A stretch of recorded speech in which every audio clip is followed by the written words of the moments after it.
ইরানের রাজধানী তেহরানে ইমাম খামেনি গ্র্যান্ড মুসল্লার বাইরে হাজারো মানুষ সারিতে দাঁড়িয়েছেন। দেশটির প্রয়াত সর্বোচ্চ নেতা আয়াতুল্লাহ আলী খামেনির প্রতি শোক ও শেষ শ্রদ্ধা জানাতে জড়ো হয়েছেন ইরানিরা। আজ শনিবার সকাল ৬টার দিকে এমন দৃশ্য দেখা গেছে।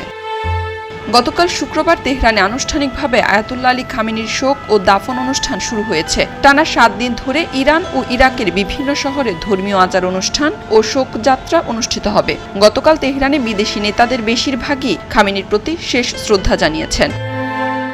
আজ ও আগামীকাল রোববার তেহরানে সাধারণ মানুষের জন্য রাষ্ট্রীয় শোকানুষ্ঠানের আয়োজন করা হয়েছে।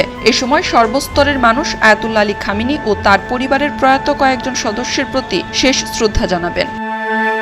ইরানের কর্তৃপক্ষ বলেছে ৩.৫ দশক ধরে ইরানের শাসন ক্ষমতায় থাকা আয়াতুল্লাহ খামেনিকে শেষ শ্রদ্ধা জানাতে আগামী ৩ দিন শুধু তেহরানে ১.৫ থেকে ২ কোটি মানুষের সমাগম হতে পারে বলে তারা আশা করছে। গতকাল সন্ধ্যা থেকেই বহু মানুষ ইমাম খামেনি গ্র্যান্ড মুসল্লার বাইরে অপেক্ষা করছিলেন। আজ সকাল নাগাদ সেটা জনসমুদ্রে রূপ নেয়। ৬টা থেকে জনসাধারণের জন্য অনুষ্ঠান স্থলের মূল ফটক খুলে দেওয়া হয়েছে। খবরের কাগজ, নিখাত, নির্ভীক, নিরপেক্ষ।